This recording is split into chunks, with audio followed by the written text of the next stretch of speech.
Afternoon, folks. Thank you so much for joining us for today's webinar. We're so happy to have you here for what's going to be a fantastic conversation with some of the young women leading the way as the cooperative movement heads into the future. But before we go ahead and get started, I do have a couple of reminders for folks. First, as you listen to our conversation this afternoon, definitely share your questions in the chat or the Q&A as they come up. We reserve some time at the end of today's webinar for audience Q&A, and we're really looking forward to engaging with your questions and comments. And second, today's webinar is being recorded, so you'll have an opportunity to share it with your networks afterward. So we've got an inspiring lineup of speakers with us this afternoon, so let's dive right in. Here to frame our conversation is Virginia Brown, NCBA's Director of Membership. Virginia, the floor is yours. Thanks, Liz. And yes, thank you all so much for being here today as we kind of close out Women's History Month. But of course, we don't want to end the conversation here. And this is kind of why we're having this conversation. We thought, as we wanted to celebrate and honor Women's History Month this year, we thought it would be a great opportunity to engage with some of the incredible alumni of the Cooperative Leaders and Scholars Network and see what these women have been up to since their cohort and see how we can support them better and, reflect on that experience, very unique experience, really. And so that's what we're here to do today and talk with all of you as well that are here. And so maybe just briefly for anyone who doesn't know, the Cooperative Leaders and Scholars program is an initiative of the Cooperative Development Foundation that I think is going on 10 years now, almost. And it's an incredible 8-month fellowship program that really focuses on cross-sector programming and cross-sector leadership development for new and emerging cooperative leaders across North America and to expose them to more in, what's happening in the cooperative world in different sectors, to network and gain leadership skills and trends in cooperative development and just what's happening globally a little bit as well. And so, yes, if you want to read more, Liz put the link in the chat there for the CLS program. And so I kind of just want us to dive right in. This is meant to be a casual conversation. And again, any questions you have along the way, put them in the chat. We'll have time for them. And so I'll just start off by introducing the incredible women leaders we have here today who are all alumni of the CLS.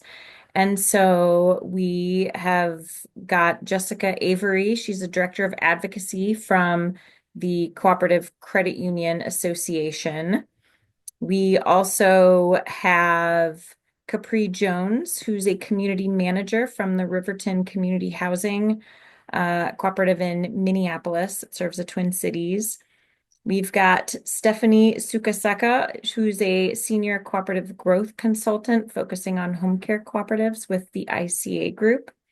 And then also Naomi Tompkins, who's a cooperative development specialist in Florida now with the Federation of Southern Cooperatives. So true to CLS, I think, right? We've got women here that are focused in all different sectors of the cooperative economy. So we're really looking forward to this discussion. And so I'll just start off then with a first question.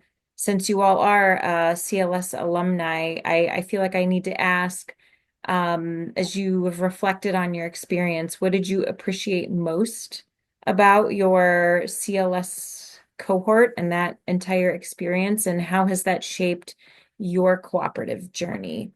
And I'm going to start with Capri. I know Capri is kind of furthest removed from that experience now. She was in the 2024 cohort, so it's been a couple years now. And so, Capri, if you would kick us off.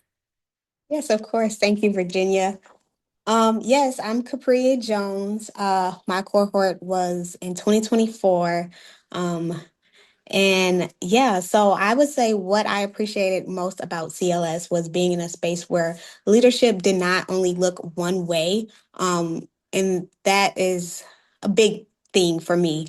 So when I say that, it was all types of shapes and sizes, um, colors, people, and it was amazing to see, especially coming from the state that I'm from. We are a very diverse, landlocked state, I would say, at least in the part that I stay in, Minneapolis, one of the Twin Cities. So it was good to kind of get that, and kind of see that that's being kind of shifted throughout the world, where leadership is getting more diverse in those roles. So that was a big takeaway for me, seeing that, and that gave me a real appreciation toward the cooperative space altogether.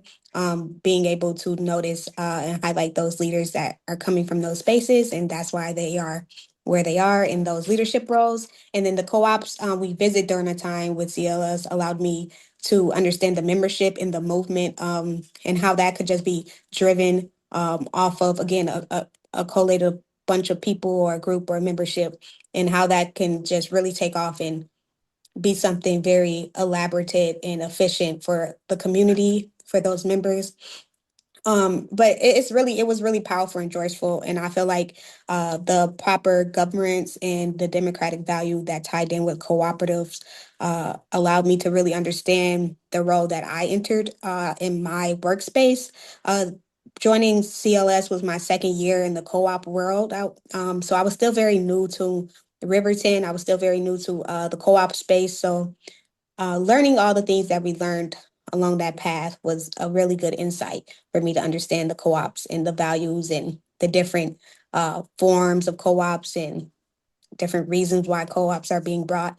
I think it was really cool. So they gave me the language for things I was already kind of experiencing, but just knowing how to articulate it a little bit more, knowing what those things mean um, for my role. So yeah, that's my little tidbit. But Yeah, awesome. Thanks, Capri. I'm happy to jump in next. Please, Jessica.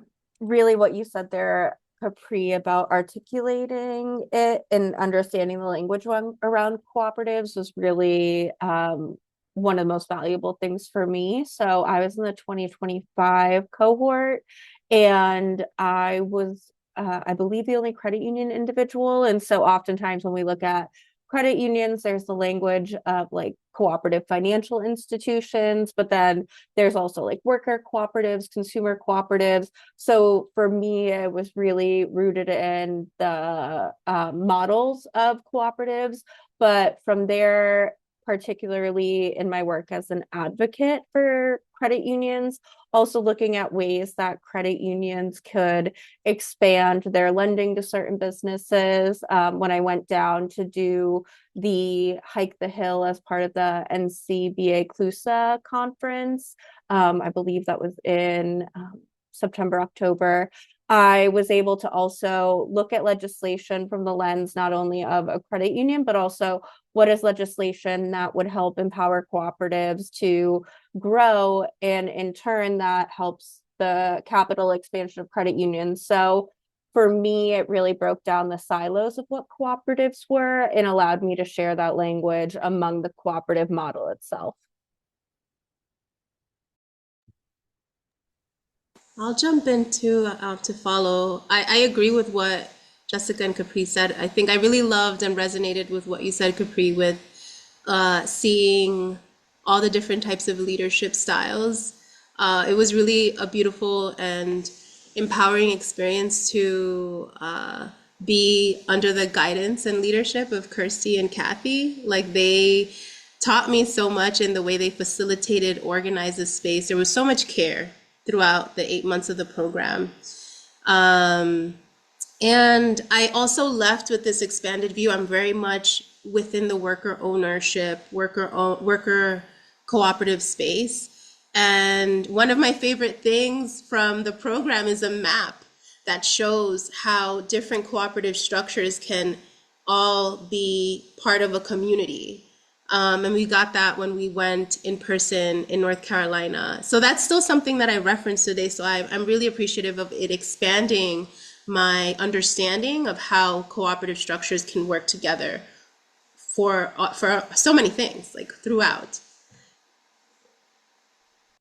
I'll also add, I agree with what everyone said. And for me, one of the main benefits to being a part of CLS was understanding you're not just in your maybe little circle that's focused on your sector, but you're really a part of a larger cooperative movement, a larger movement for for the solidarity economy, and how, all these different networks and all these different um, organizers and people can work together to use the cooperative model in their way for their specific community, but overall there's really a connection between all of us and how we're using the cooperative model. And also just it's just really great to see how flexible it is and how it can always be applied to multiple communities. And I was in the 2025 cohort as well with Jessica and Stephanie, and just met so many people that I kind of for a very long time, I really feel like I have a group of people that I can always ask a question. If I don't know, someone in my organization can answer it. I always have a group that I feel like I can ask for guidance, who have experiences in multiple different areas.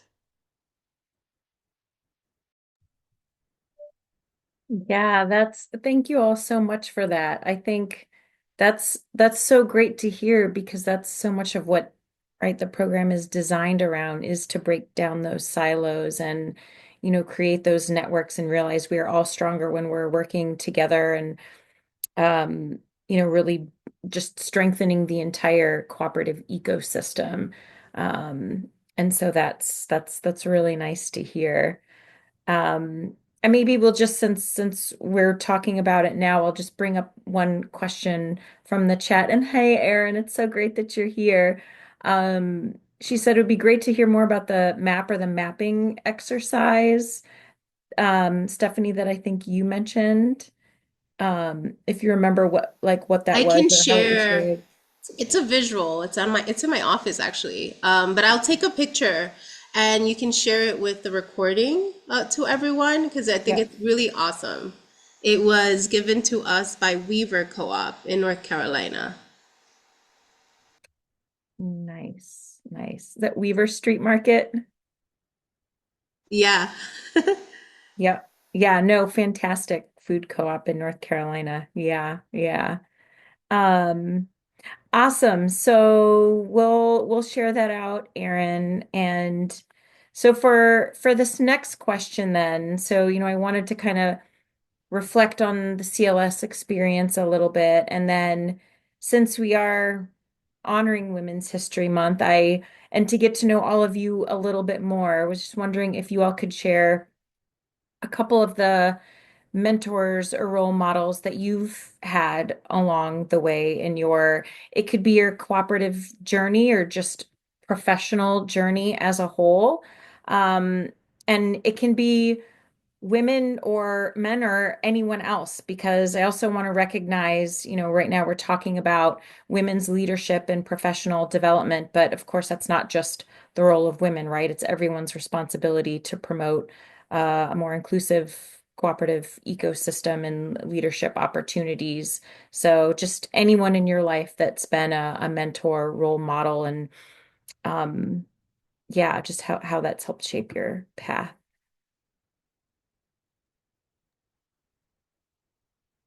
Not sure if anyone wants to Yeah, I just can kick us off. This is more of like a conceptual role model, but the credit union movement in the United States was founded by French Canadian working class immigrant women from who moved down from Quebec into New Hampshire. And so they were unable to get banked by the traditional banking because they were women, because they were immigrants, because they didn't speak English, because many reasons without male signatures. So they took it upon themselves to create a credit union and to bring the credit union movement that they saw in Canada, which came from England.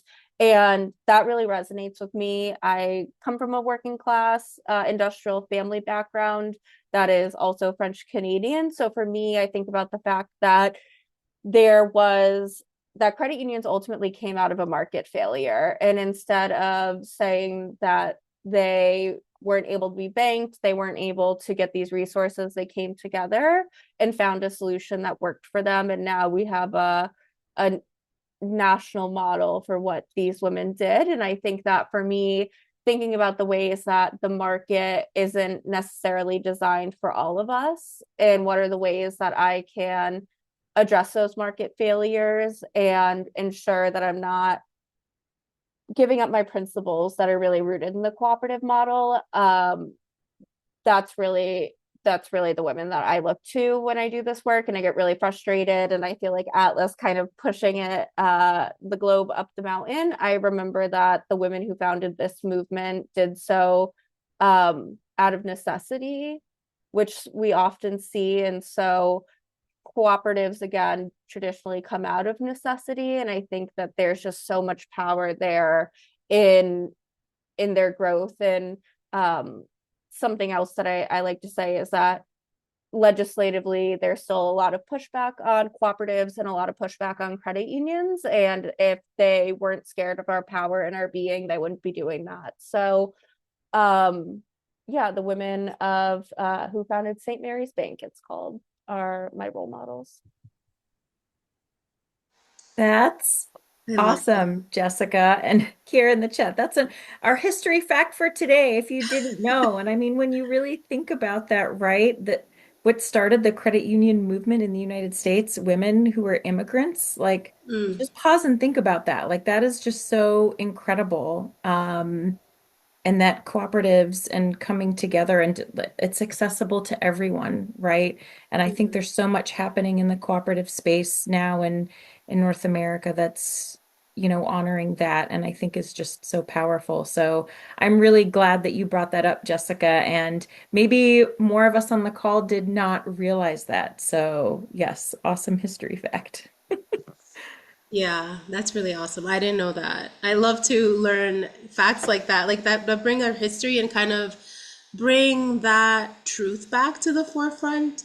Um, my my mentor, I'm very blessed to have had my grandmother and still have her. She's still with us.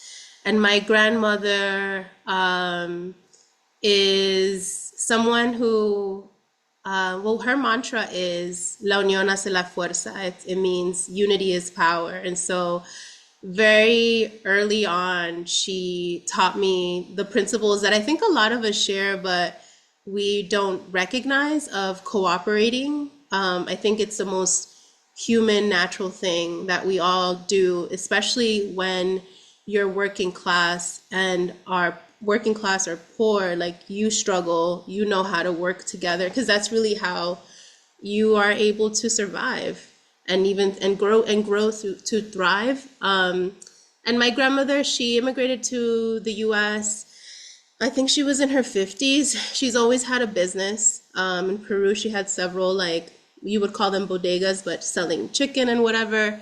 And she had a vision in the US when she came in her 50s to sell Peruvian food and worked at it for about 15 years, built it up into a food truck that my family has now expanded into a restaurant. And so I really look like my grandmother is a superwoman.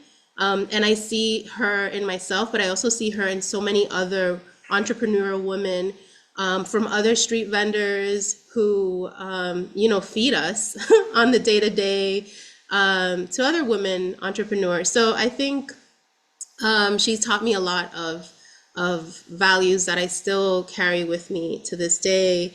The resilience that she has, the visionary sight that she had, and the hard work, and those are all values that I carry with me, and I think, yeah, are also part of the cooperative movement and brought me to where I am today. So I'll leave it there. That's beautiful, Stephanie. It's very beautiful. Thank you for sharing that. That's awesome.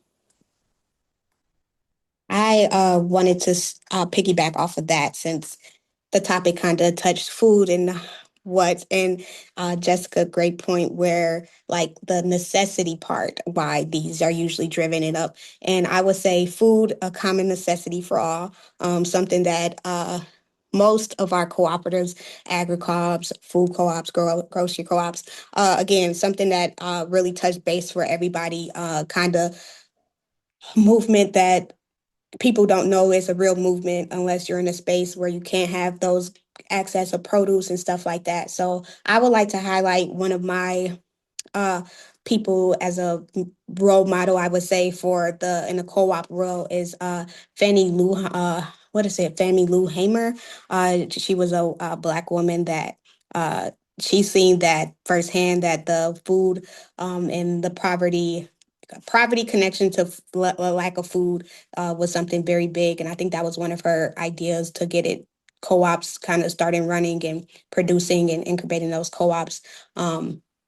And across America. But that wasn't that kind of just crossed my mind as you brought your grandma up and then the food part. But my person that I was going to mention for this actual prompt was LaDonna Sanders. And I think she's actually a NCBA CLUSA on the board, but she may or may not still be on there. But I heard her speak when I went to the Impact conference, and I just was in awe. I was amazed, and she's a wonderful lady that I follow. Through her things that she's doing. There's a collective that she, even in that impact conference, she's like, everybody that's here, let me get y'all, everybody, we need to connect. We all need to stay together, network, what we're talking about with cooperatives. And she's a woman that is fighting food justice, for food justice as well. So again, when you know that what's going on in the food justice world and how food is really um it's something we all need, but it's like really lacking, and it's really lacking as far as affordability, the available of produce, and it all kind of trickles into everything. And again, that's what she is, what her role in this co-op space and other roles, that she has many hats, so that's why I'm also a fan.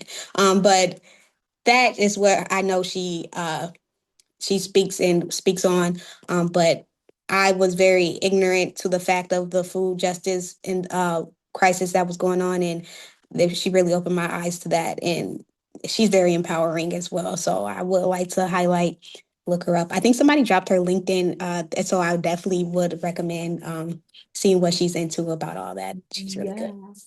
Thank you for that, Erin. And then I'm not sure if you were aware of this, Capri. I also put in the chat the inductees actually to the 2026 Cooperative Hall of Fame, because Fannie Lou Hamer is being inducted this year, posthumously, of course. But so folks can learn more about her history there too. Wow. See, yeah, Yeah. I know she like I seen her in it was Washington Impact DC, and it was like she was a part of the, what is that called? It's like where all the plants and stuff. I'm sorry, my brain is like having a brain fart, but she was in that part. And yes, there we go. Yeah, the arboretum. And that is where she was in like a display, and it was like just from that part. And I'm like, wow, she's in here and impacting like brains or something. I'm sorry that I was like, it's so random of a thought I can't really articulate, but she's awesome. I thought that was really cool. She's in so many spaces, and it all connects to like the co-op journey that she was on. Yeah. Anyway. Oh, I love that. I love that. I'll And so, also add, just like Stephanie, I'm always inspired by the women in my family, my mother. I have so many aunts and cousins who, even though they might not be in a formal cooperative, there's definitely ways you can work cooperatively with your community, and they're definitely all cooperative leaders in their community, and working in just different areas, supporting their communities through, having more cooperative values and always wanting to work with other people and connect other people and always trying to build stronger relationships. I also am super interested in the study of cooperatives and from an academic perspective and how Black-led cooperatives in the South, that history can be captured and studied. So scholars like Stephanie Shepard, Monica White, Jessica Gordon Nimhard are always inspiring to me in the ways that they're able to kind of connect the people who are doing the work and the practical elements of the work, but also connecting it to and capturing that history in the past so we can kind of see those connections through history and how the work that we're doing today is nothing new, but they have always been wanting to create cooperatives. People have always had to work cooperatively to support their needs wherever they are, not their needs are not being met by the society at large. And so those are always my role models. And also, there's so many people that I interact with at the Federation of Southern Cooperatives who are farmers in their rural communities, and they are leaders on just so many different levels in their own personal rural communities, from their church to the food bank to the schools to working with students to always having field days. Um, and so it's just always inspiring to see how women are leaders in rural areas, and how even though it's a tiny community, they can have so many connections and relationships on multiple levels. And even though they might be a part of a cooperative, there's also, like I said, ways where you can incorporate cooperative values into community development and community organizing. Yeah, that's awesome, Naomi. And I love this thread too, like so much of the cooperative values that are part of many of us growing up, and we don't, necessarily really realize that that's how we, you don't know how to articulate it necessarily, that that's how you want to like live out your life, and you want to work in a way that that reflects those values. And then when people, I think, often don't know about cooperatives and learn what cooperatives are and the principles and values that we're founded on, there's just that light bulb moment of like, well, that makes perfect sense. And that's so much of like humanity and working together. And so that I think that's really great. Um, and yes, thank you, Kirsty and Kira, too. All the reminders in the chat from Impact and the Arboretum and the Freedom Farm Cooperative visit. I think through the HU project at the time that you all were organizing. So that's awesome. So okay, so I want to shift now to a question, kind of then, looking into the future. So what programs, what infrastructure, what's really needed or maybe already exists and could be enhanced to better support women's leadership development in your specific sectors across the cooperative ecosystem.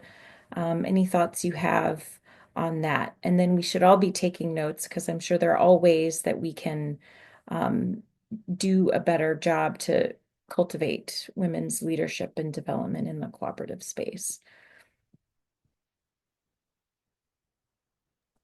Um, I think one way to continue this is I think what all education are trying to do as well is like focus on youth while they're young, and getting those people involved and knowing what that is. But not just the youth, the community, knowledge and engaging folks and giving them that information will, keep that support and leadership for women still there.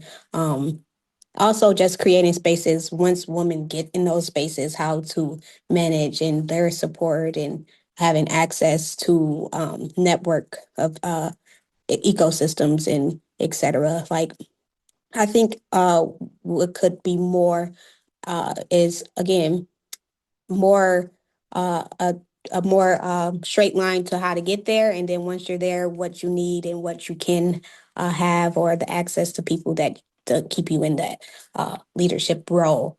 Um, what that may look like and what that is specifically, plethora of things. But I did want to just like think that I think that's what needs to happen for sure, to keep that infrastructure of women in the co-op leadership rolling. I would also add that another really important a really important part that could be focused on more is funding for like professional development. There's so many co-op conferences where that's kind of a one place where you can meet people in multiple different areas or multiple different sectors.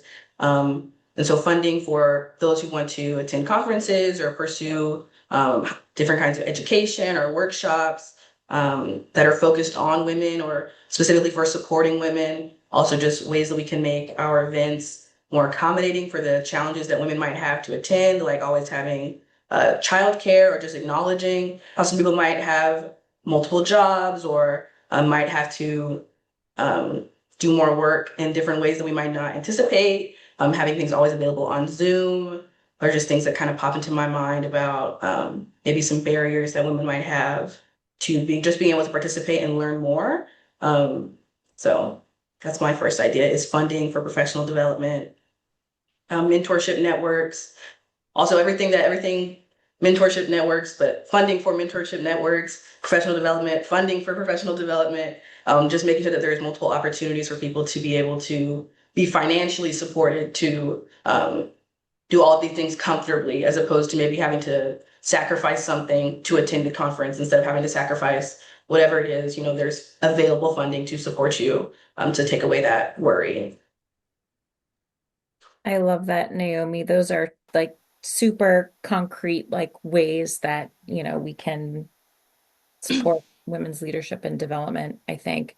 It's something in a lot of our, at NCBA, the international development work we've done over the years. It's something that we always considered with, wanting to bring more women to trainings and everything. It's really, and I mean, lots of different circumstances that constrain women's participation. But I know, for example, in Guatemala, our team was really good about always having childcare available so that women could participate. That was like such a huge thing. And, the projects made sure that that was like written into the budget and always a consideration. And, but yeah, so it just made me think of that when you mentioned that. But all of those are great suggestions.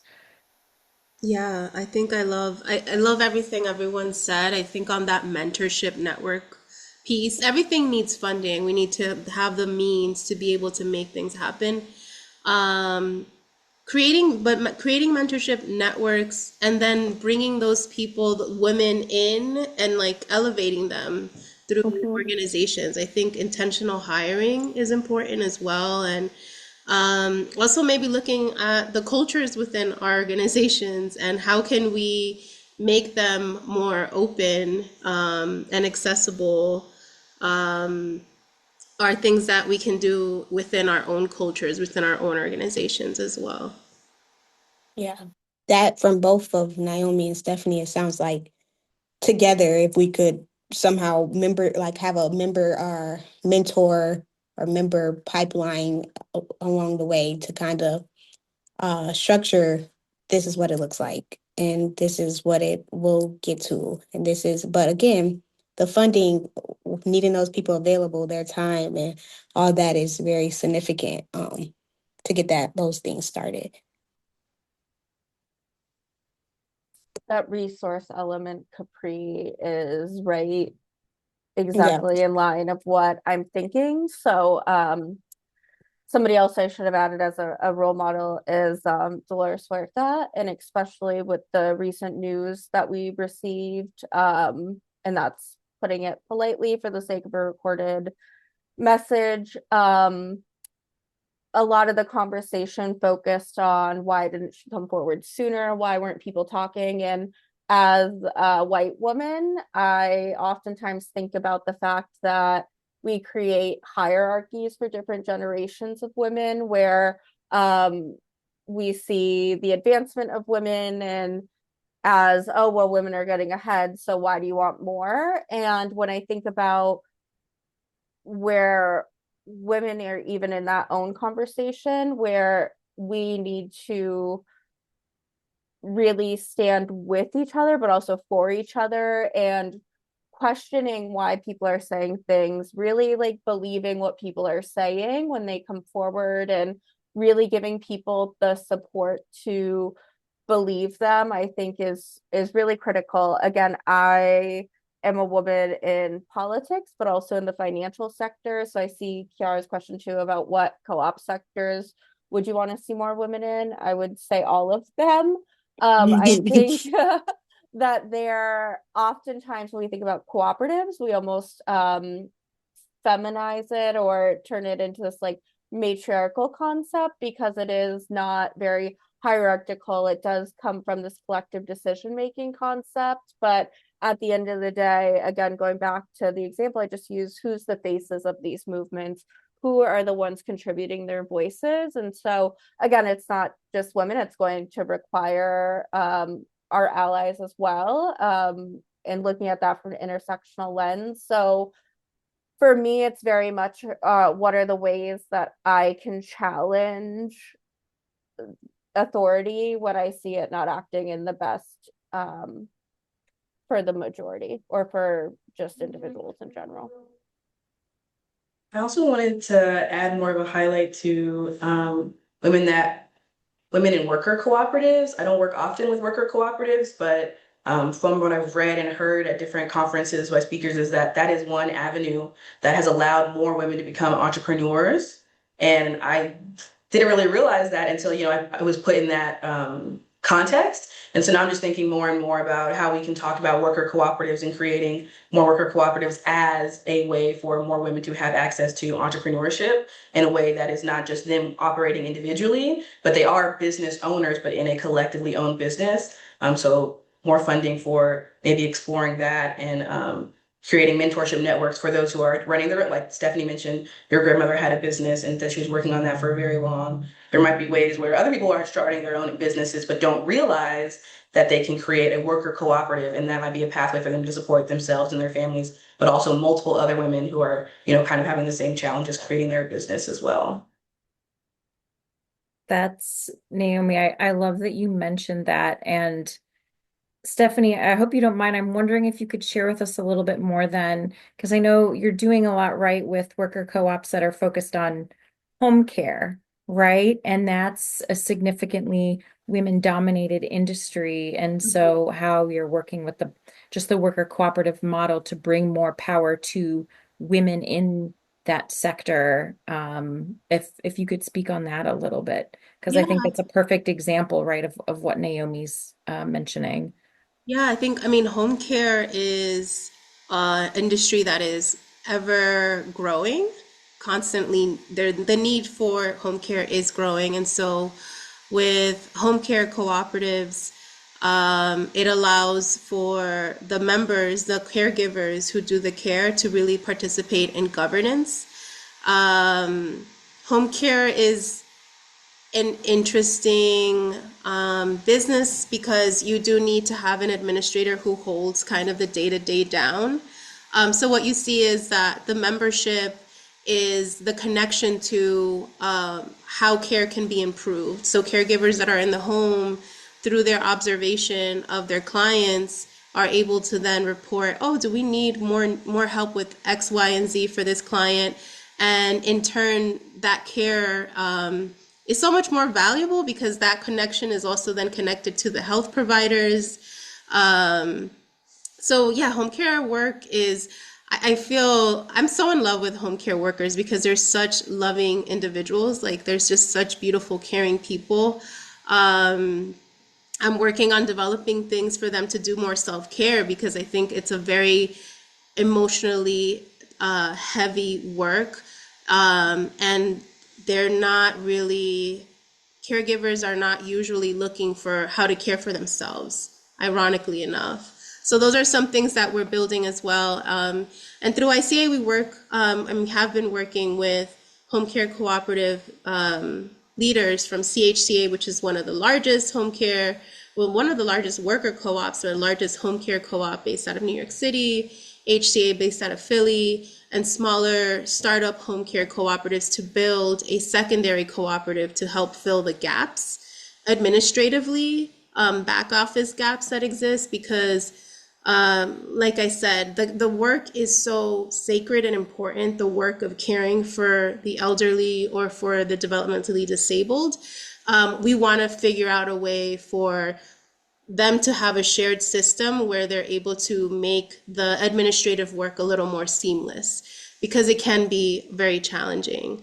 And along with that work, we also want to build up advocacy because our country does not currently truly give enough resources to home care agencies. And home care workers do want to care for their community members.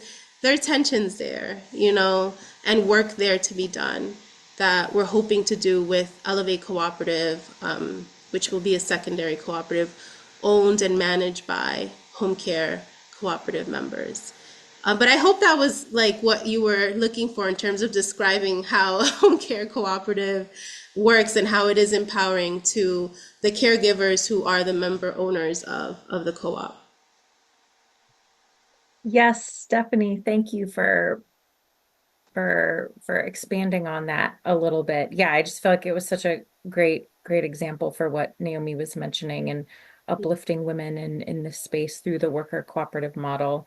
Yeah. Um, Maybe so then thinking specifically in these different sectors too for a minute, Jessica, I'm so curious about your experience, as a director of advocacy for, a four-state credit union league, and you're in local government all the time advocating for credit unions with different policies and legislation. And I'm wondering what that experience is, what that's like being a younger woman in that type of role, and just how, like, what those dynamics are and how that plays out on a, like, it's a very, and kudos to, I just have to shout out our advocacy team, Aaliyah, Ned, and Victoria, because they're two women like leading our advocacy efforts, and it's like an incredibly stressful space to be in, I know, and then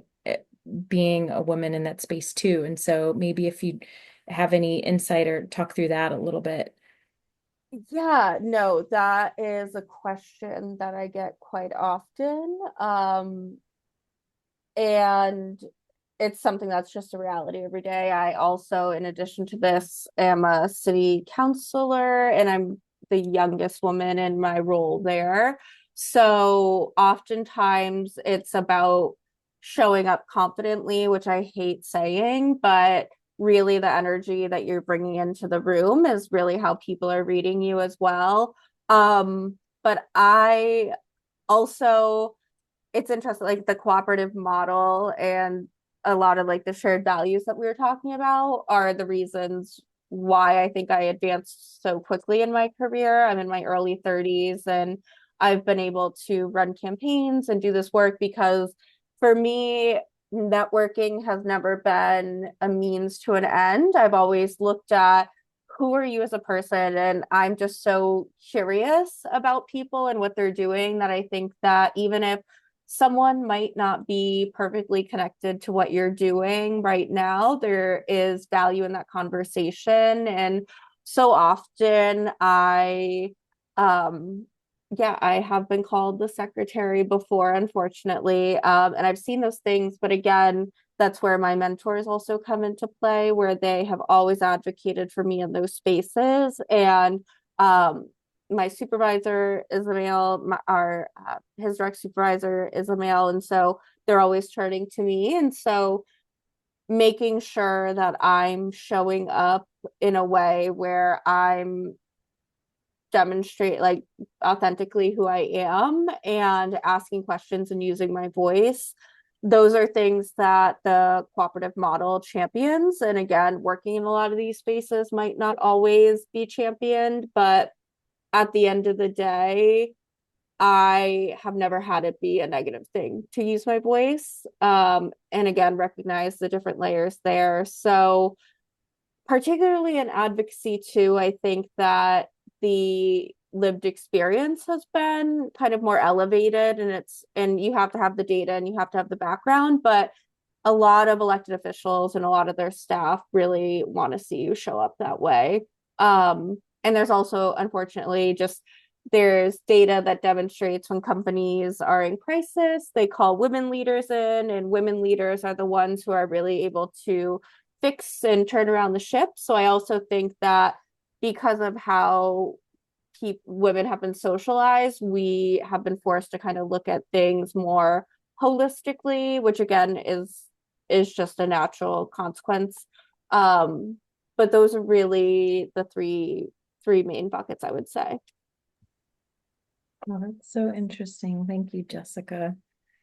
And then Capri, a question for you, because I know at Riverton Community Housing, a lot of the housing cooperatives there that you support, they're for students, or right, mixed families and students from the University of Minnesota, maybe local community colleges and all of that. So you work with a lot of youth in your job. Yeah. And so I'm just wondering if you could speak, a little bit about that and what you see with the youth you're working with, and maybe how much too, or like what kind of programs Riverton Community Housing um, has to, just talk through the cooperative model and Yeah. how it matters and how you're elevating maybe the students that you're working with that are in those co-ops. Yeah. So, um, each co-op is needs a board of directors, which is the members. The members are the residents.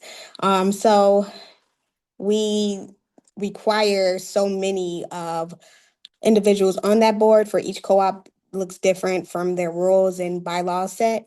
But those individuals, so we have 7 properties altogether. Uh, we had two, three student housing. Due to the climate changing and everything like that, we don't have 2 of those student housings just students any longer, but one of them still stands as just students. So, but again, since we're in the community where the U and the college is, we still occur a lot of those type of members. So though that is actually it's very I have a whole bunch of mixed emotions because at first when they get here, I'm like, yes, you could be a part of this co-op. It's very empowering. Like I'm happy that you have this opportunity to get a part of this board to kind of get very implemented of what governance and Democrat and helping us as management be in this partnership to go over all these type of things. And then they get in these roles um, and kind of power trip a little bit, but that's understandable because they're like, I can basically tell my management company what to do. So I get that. I get that. Because again, we work with these cooperatives and we are in a partnership. Basically, we make this in our bylaws and lease terms. We rent out these properties to the co-op.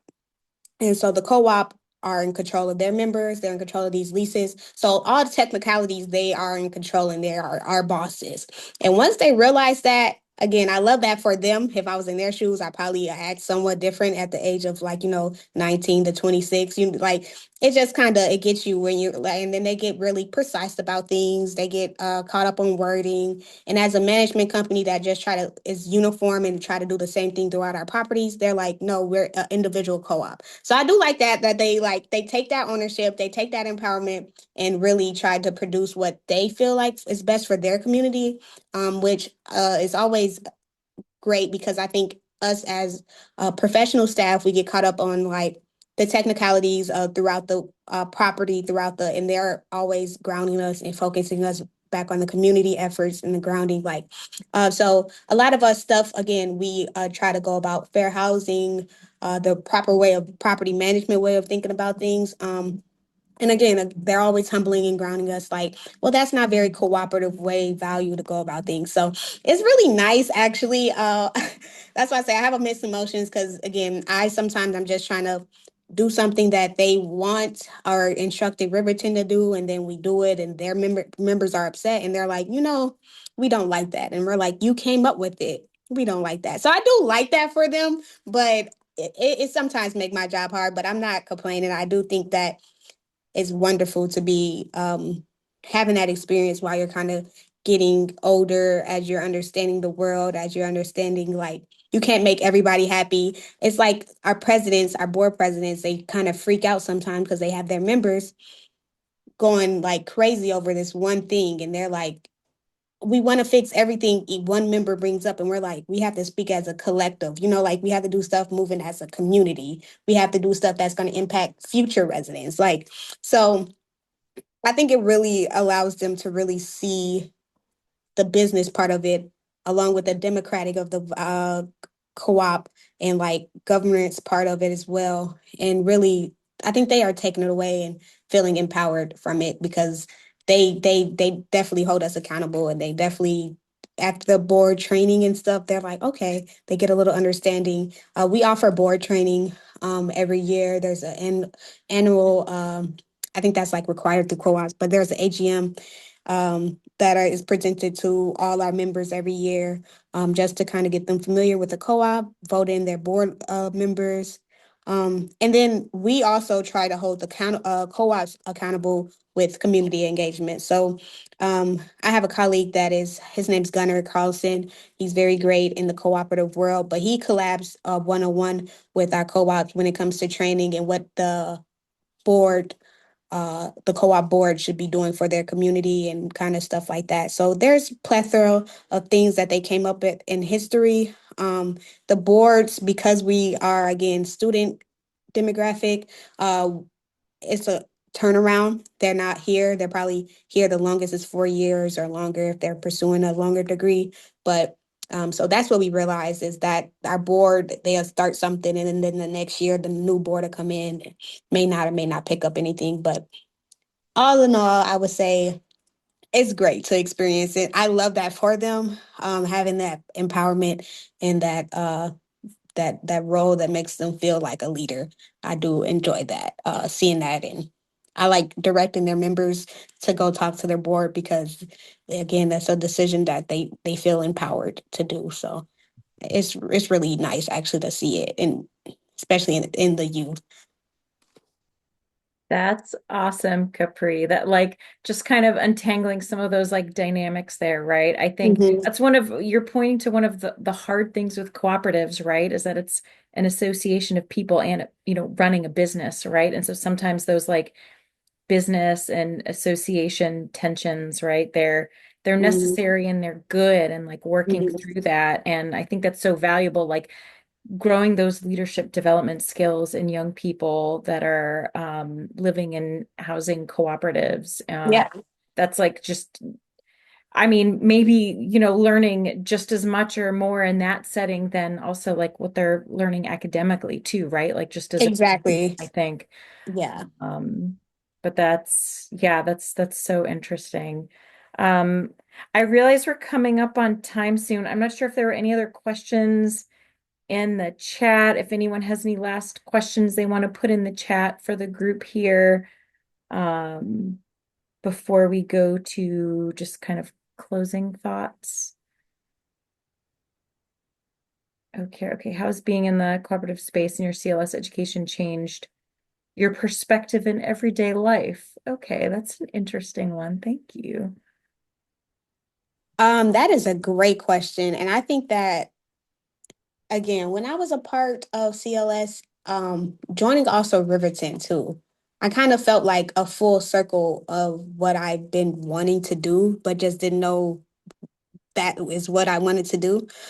So I think that being in these spaces allowed me to really see that collaboration and community can be brought up through a co-op or through a movement that is a need. I always, as growing up, wanted to do something for a community. Like I wanted to be like in the community and in everything. Like, and it doesn't matter if I was like a part of the volunteer or the advocate, like I just like to think that that's what I can see myself as an adult, being a very part of a collab community and doing something for a cause. So I think that learning all this, being in this space, really allowed me to kind of understand my next step in the journey and my like what my soul needs. I think this is a good starting point on how to get where I want to go as far as like assisting with the communities and the community outreach. I think that again, co-ops, there's all types of co-ops, but there's like so many that can be developed for so many other reasons. And I think that's wonderful. But back to what Naomi presented, that it's just the funding, the networking and stuff like that it needs to be more structured. I'll also add, just I immediately think of how my everyday life has changed, just always wanting to know wherever I'm traveling, if there's a co-op nearby or if there's a co-op grocery store usually nearby.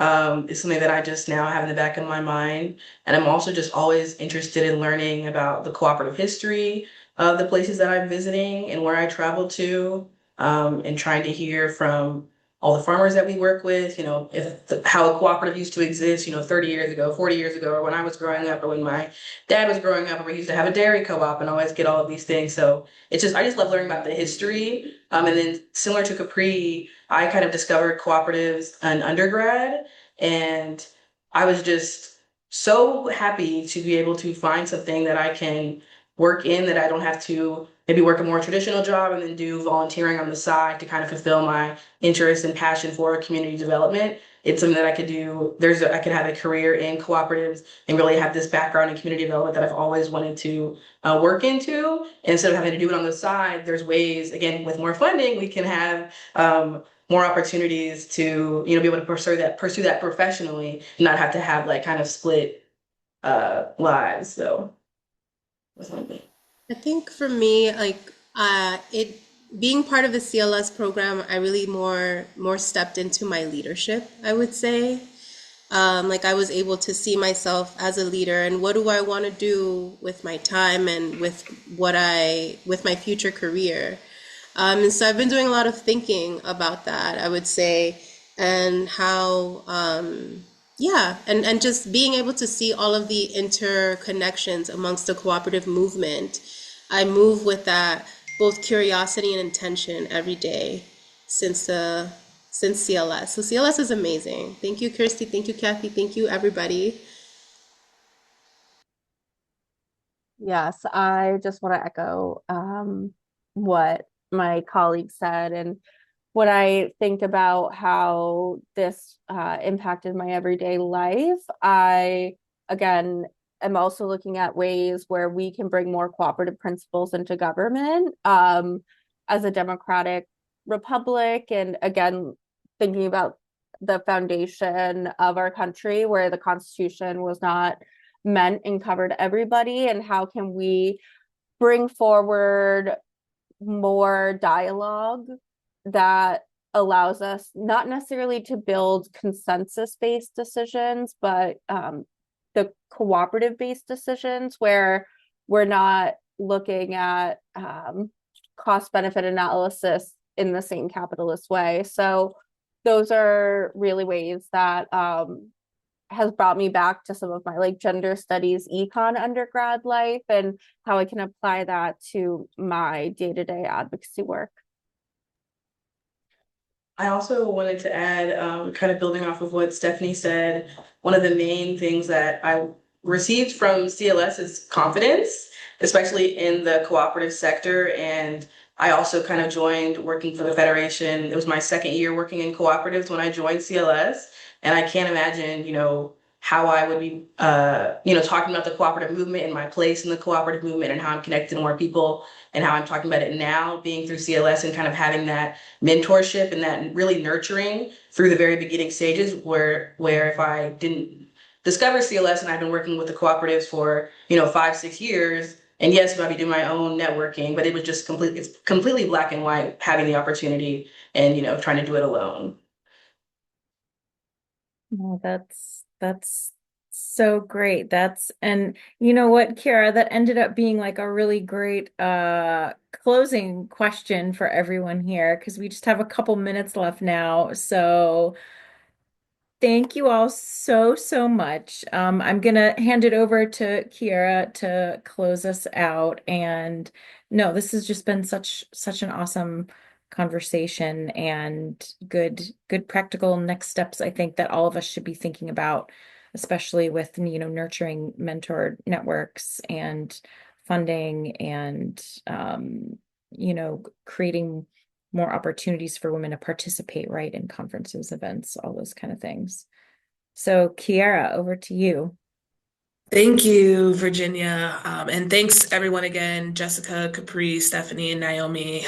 Just the way you all talked about what you did in CLS and just your work in the cooperative space just shows that, you are the future, and the leadership skills that you receive from CLS and kind of like how that's going to work towards a better future for all in the cooperative space. And I also thank everyone for joining, and just asking questions and really learning more about women's history in the cooperative space, and then also how women, like these women here, are really shaping the cooperative space and how we can move forward on that end.